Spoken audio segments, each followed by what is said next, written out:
Hi guys, welcome to Anushala by Anushri.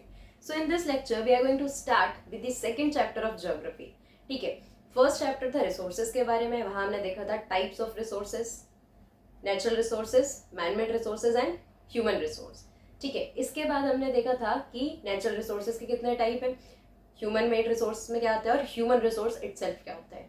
Now the second chapter is about natural resources only. ठीक है, इस chapter में हम पढ़ने वाले हैं कि जितने भी नेचुरल रिसोर्सेज हमारे पास हैं उनका यूज़ क्या है.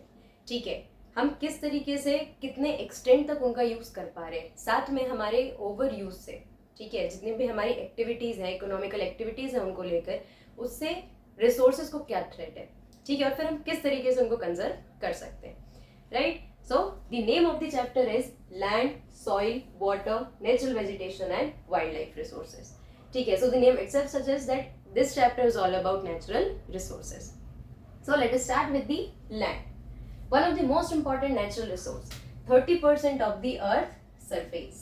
मतलब कि अर्थ का जो 30% है बस वही लैंड है, बाकी 70% इज वाटर. अब लैंड है अर्थ का सिर्फ और सिर्फ 30% और पॉपुलेशन है सिग्निफिकेंटली लार्ज अमाउंट है. ठीक है, इसका मतलब ये है कि हर व्यक्ति के लिए लैंड जो है वो बहुत छोटा सा है. ठीक है, लेकिन हमारे यूज, हमारी जो नीड्स हैं वो बढ़ती चली जा रही है ना, for the purpose of settlement, for the purpose of industries, for the purpose of agriculture, है ना. सारे पर्पज के लिए हमें सबसे इंपॉर्टेंट रिसोर्स क्या है, लैंड. दैट इज वाई यहाँ पर एक क्वेश्चन बढ़ता है कि जैसे जैसे पॉपुलेशन इंक्रीज हो रही है और क्वालिटी ऑफ लैंड डिग्रेड हो रहा है, तो हम किस तरीके से उसका यूज करें, कैसे उसको कंजर्व करें ताकि वो लॉन्ग रन में हमें प्रॉफिट दे सके और नेचुरल रिसोर्स को भी हम प्रोटेक्ट कर सकें. Right, then uneven distribution of population. अब लैंड पर जरूरी नहीं है कि जो 30% लैंड है उस पर पॉपुलेशन इक्वली डिस्ट्रीब्यूटेड है हर जगह. लैंड मतलब जहां पर भी जमीन है, धरती पर जहां पर भी जमीन है उसको हम बोल रहे हैं लैंड. लेकिन उस लैंड पर कहीं पर माउंटेन्स हैं, कहीं पर प्लेट्यूज हैं, कहीं पर हिल्स हैं. ठीक है, फिर कहीं पर प्लेन्स हैं. ठीक है, प्लेन एरिया में तो पॉपुलेशन ज्यादा है, लेकिन जो माउंटेनियस रीजन है, जो हिली रीजन है, वहां पर पॉपुलेशन कम है. वाई? क्योंकि वहां पर सेटलमेंट इतना इजीली पॉसिबल नहीं है, प्लस वहां पर एग्रीकल्चर नहीं कर सकते हर टाइप का. ठीक है, that is why the population is unevenly distributed because of the varied climate and relief structure. Relief structure के मतलब होता है कि जो भी फिजिकल फीचर्स है, वहां पर माउंटेन है, प्लेट्यू है, हिल है, प्लेन है, क्या एरिया है, डेजर्ट है. ठीक है, एंड वेरिड क्लाइमेट मतलब अब temperature is also important for the survival, है ना. बहुत ज़्यादा कोल्ड क्लाइमेट में, बहुत ज़्यादा हाई पीक्स पर तो सेटलमेंट पॉसिबल नहीं है. ठीक है, अगर माउंटेनियस रीजन में भी लोग रह रहे हैं तो वो उस रीजन में रहेंगे जहाँ पर टेम्परेचर थोड़ा सा नॉर्मल है. Right, then mountains, plateaus, deserts, low lying lands and thick forest, these areas have thin population, है ना. थिन पॉपुलेशन का मतलब है कि यहाँ पर पॉपुलेशन जो है उसका अमाउंट कम है. ठीक है, लोगों की संख्या यहाँ पर कम है. और थिकली पॉपुलेटेड कौन से एरियाज होंगे, जो कि प्लेन्स हैं, क्योंकि वहां पर एग्रीकल्चर करना, वहां पर सेटलमेंट करना, वहां पर कंस्ट्रक्शन करना सब कुछ इजी है. बट ये सारे एरियाज डिफिकल्ट है. ठीक है, mountains, plateaus, deserts. Now mountains क्या होंगे, माउंटेन का मतलब है uplifted part from the earth which is having a great height and a conical top. ठीक है, जनरली हम माउंटेन, हिल्स, इन चीज़ों ये हम समझ तो लेते हैं लेकिन हम इनकी डेफिनेशन नहीं जान पाते. ठीक है, तो बहुत सिंपल शब्दों में हम इनको कैसे डिफाइन कर सकते हैं, that mountains are the uplifted part which are having great height and a conical top. वहीं पर हिल्स क्या होंगे, same uplifted part with the conical top, but they are smaller than height as compare to mountains. ठीक है, plateaus क्या होंगे, uplifted part but having a flat top. इनका top जो है वो कोनिकल नहीं होगा. ठीक है, और प्लस हाइट भी इनकी माउंटेन्स जितनी बड़ी नहीं होंगी. ठीक है, then deserts we all know, जहां पर सैंड है. ठीक है, फिर low lying lands. Low lying lands मतलब जो नॉर्मल प्लेन है इससे भी कुछ अगर निचला हिस्सा है. ठीक है, तो यहाँ पर भी पॉपुलेशन बहुत ज्यादा अमाउंट में नहीं रहेगी, क्योंकि जनरली ऐसे लो लाइंग लैंड्स में फ्लड्स के ज्यादा चांसेस होते हैं. ठीक है, पानी भर जाएगा तो यहाँ पर सेटलमेंट में प्रॉब्लम होगी. Right, then land use. अब लैंड यूज क्या है, land is one of the most important natural resource और हमें रहना लैंड पर ही है. तो हम जितने भी काम करने वाले हैं, ठीक है, फिर चाहे हम फॉरेस्ट ग्रो कर रहे हैं, हम एग्रीकल्चर कर रहे हैं, हम माइनिंग कर रहे हैं, है ना, हम कंस्ट्रक्शन कर रहे हैं या हम सेटलमेंट कर रहे हैं, ठीक है, सारी चीज़ों के लिए लैंड बहुत ज़रूरी है, right. Then it depends on the physical features of the land. Land use भी किस चीज़ पर डिपेंड करता है कि उसके फिजिकल फीचर्स क्या है, ठीक है, मतलब उस जगह की, उस लैंड की मिट्टी कैसी है, वहाँ का क्लाइमेट कैसा है, वहाँ की टोपोग्राफी कैसी है, ठीक है, फर्टिलिटी कितनी है, ये सारी चीज़ों पर डिपेंड करता है लैंड यूज, राइट।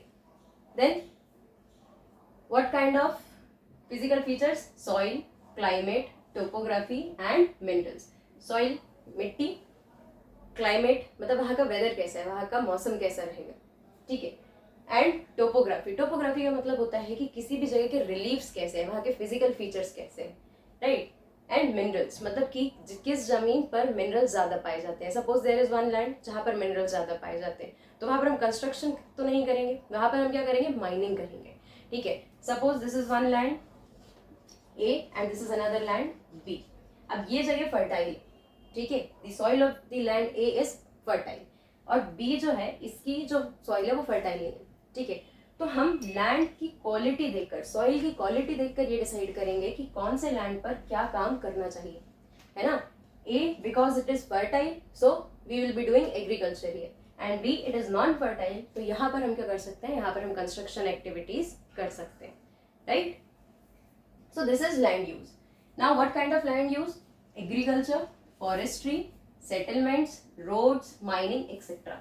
ठीक है, ये सारे काम लैंड यूज जो है वो ये देखते हुए करेंगे कि वहाँ जो सॉइल है वो कैसी है, वहाँ का क्लाइमेट कैसा है, वहाँ पर मिनरल्स कौन से पाए जाते हैं, वहाँ की टोपोग्राफी कैसी है, ठीक है। और ये सारी चीज़ें देखने के बाद ही best possible use of the land will be done, ठीक है। अगर हम केयरलेसली लैंड को यूज करेंगे, है ना, जैसे A as the fertile soil, लेकिन हम यहाँ पे कंस्ट्रक्शन करते रहे, ठीक है, and B as non fertile soil और हम यहाँ पर एग्रीकल्चर करने जा रहे हैं, सो अल्टीमेटली इससे दोनों ही नुकसान होंगे। फर्स्ट ऑफ ऑल हमारा यूज पूरा नहीं होगा, right, and second it will ultimately degrade the quality of the land, right. Then what are the threats to land? Land degradation, landslides, soil erosion and desertification.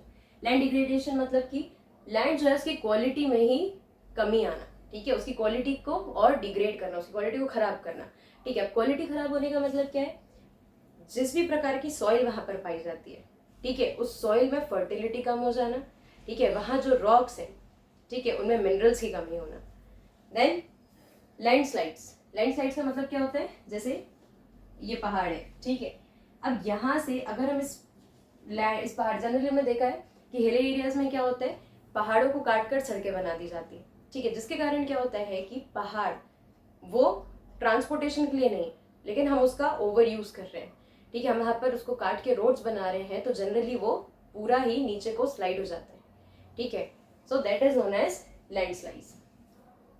Then soil erosion. Soil erosion का मतलब है कि soil के जो fine particles हैं, ठीक है, उनका कहीं और चले जाना, ठीक है, उनका फ्लो होके कहीं और चले जाना। अब ये पानी के कारण भी हो सकता है, ठीक है, ये विंड के कारण भी हो सकता है, ठीक है।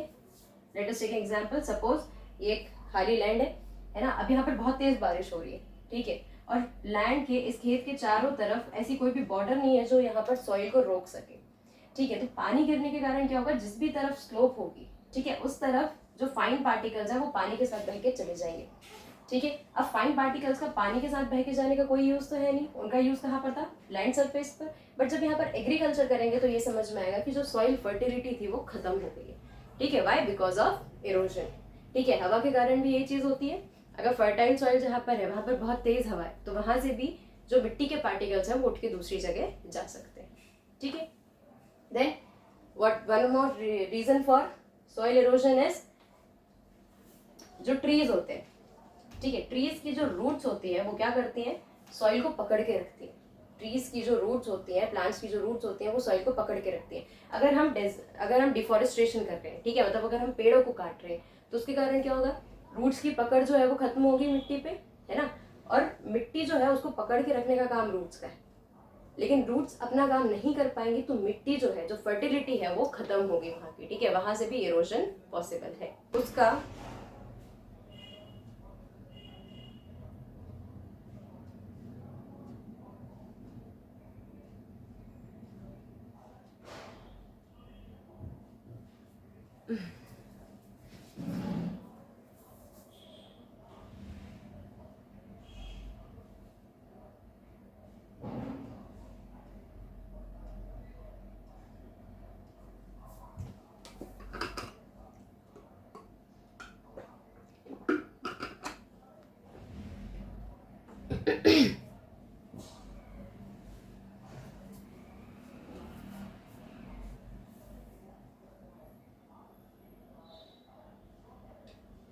Then desertification.